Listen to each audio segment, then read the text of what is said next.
Hello అండి, hi, welcome back to our channel. అందరు ఎలా ఉన్నారు, బాగున్నారా? ఈరోజు మరొక మంచి రెసిపీతో మీ ముందుకు వచ్చేసాయండి. మీరు ఎన్నో రకాల పచ్చళ్ళు పెట్టుకొని ఉంటారు. అయితే ఉల్లిపాయతో ఎప్పుడైనా పచ్చడి పెట్టారా?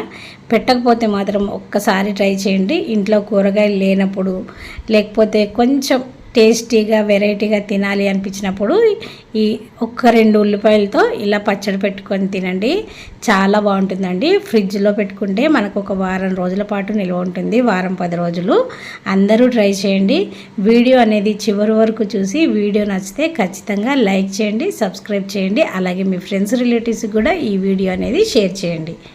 మరి పచ్చడి ఎలా తయారు చేయాలో చూసేద్దాం. దీనికోసం ముందుగా ఒక 6 ఉల్లిపాయలు తీసుకున్నానండి, మీడియం సైజువి.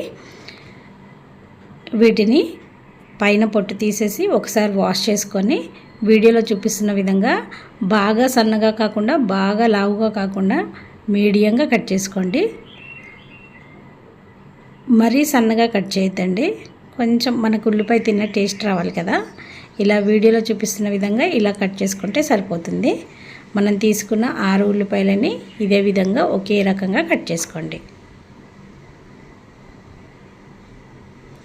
చూడండి, 6 ఉల్లిపాయలకి నాకు ఇన్ని ముక్కలు వచ్చాయి. ఇప్పుడు వీటిని మనము చేత్తో విడివిడిగా చేసేయండి. మనకి ప్రతి పార్ట్ ఊడిపోయేలాగా అలా మంచిగా ఒకసారి చేత్తో నొక్కేసుకోండి. ఇప్పుడు వీటన్నింటినీ కూడా ఒక గిన్నెలోకి వేసుకోండి. ఇప్పుడు ఒక ప్యాన్ పెట్టి 1 స్పూను ఆవాలు, 1 స్పూను జీలకర్ర, 1/2 స్పూను మెంతులు వేసి చిన్న మంట మీద మంచి కలర్ వచ్చే వరకు ఇలా ఫ్రై చేసుకోండి. ఇప్పుడు వీటిని మిక్సీ చేసుకుంటే ఇలా పౌడర్ 1 స్పూన్ వస్తుందన్నమాట. ఇప్పుడు దీన్ని పక్కన పెట్టుకోండి. ముందుగా మనం వేసుకున్న ఉల్లిపాయల్ని తీసుకొని దాంట్లో పసుపు, రుచికి సరిపడా సాల్ట్ 2 స్పూన్లు ఖచ్చితంగా పడుతుందండి. అలాగే 4 స్పూన్లు కారం కూడా పడుతుంది. తినేవాళ్ళు కారం ఇంకొక స్పూన్ యాడ్ చేసుకోవచ్చు. ఇప్పుడు మనం ముందుగా గ్రైండ్ చేసుకున్న జీలకర్ర పౌడర్ కూడా వేసుకోండి. ఇవన్నీ వేసి మనకి ప్రతి ఉల్లిపాయ ముక్కకు కూడా మనం వేసినవన్నీ పట్టేలాగా ఒకసారి బాగా కలిపేసేయండి. మనము ఇలా కలుపుతూ ఉండగా మనకి ఉల్లిపాయలోని తేమ బయటకు వస్తుందండి. అప్పటి వరకు మనము కలుపుతూనే ఉండాలి. ఒక 3 నుంచి 4 నిమిషాలు టైం పడుతుంది. అప్పుడు ప్రతి ఉల్లిపాయకి మనం వేసినవన్నీ మసాలాలన్నీ కరెక్ట్గా పడతాయి. చూడండి ఎంత బాగా వచ్చిందో. ఇలా కలిపిన తర్వాత మరొకసారి 1 టీ గ్లాసుడు ఆయిల్ అండి. ఇప్పుడు దీన్ని బాగా వేడి చేయాలి. మనకి ఆయిల్లోంచి ఇలా చిన్న చిన్న నురగలు వచ్చినాయి అంటే ఆయిల్ అనేది బాగా వేడైనట్టు. ఇప్పుడు స్టవ్ ఆపేసి ఒక 3 పచ్చిమిరపకాయలు తీసుకున్నానండి. వీటిని మధ్యలోకి ఇలా చీరి మనము ఉల్లిపాయలు దాంట్లో వేసేయండి. పచ్చిమిరపకాయలు ఇష్టంగా ఇంకా తినేవాళ్ళు ఉంటే యాడ్ చేసుకోవచ్చండి, తినే వాళ్ళని బట్టి చూసుకోండి.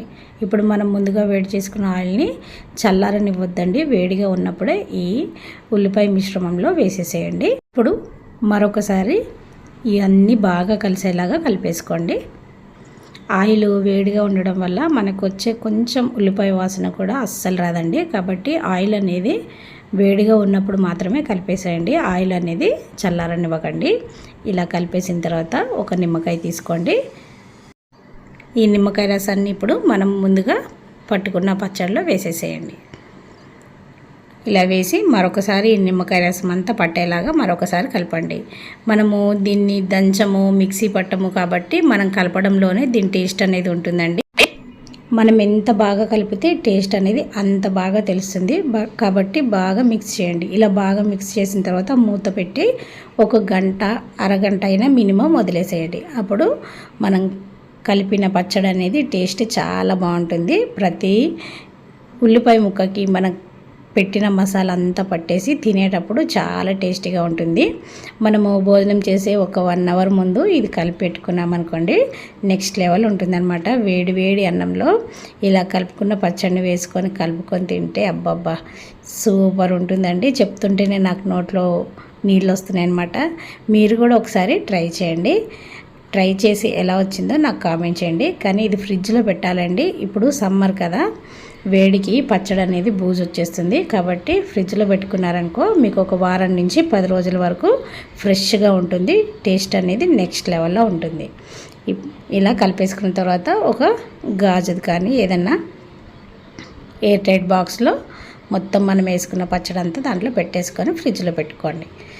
దీన్ని మనం రైస్లోకే కాదండి, చపాతీ, ఇడ్లీ, దోశ లేదంటే బ్రెడ్ని నెయ్యితో కానీ బటర్తో కానీ మంచిగా కాల్చుకొని ఇది పైన పెట్టుకొని తింటే చాలా బాగుంటుంది అది టేస్ట్. పిల్లలు కూడా ఇష్టంగా తింటారు. మరి ఇంకెందుకు ఆలస్యం, మీరు కూడా ట్రై చేయండి. ఎలా వచ్చిందో నాకు కామెంట్ చేయండి. వీడియో నచ్చితే లైక్ చేయండి, సబ్స్క్రైబ్ చేయండి, మీ ఫ్రెండ్స్ రిలేటివ్స్కి కూడా షేర్ చేయండి. థ్యాంక్ యూ అండి. Thank you so much.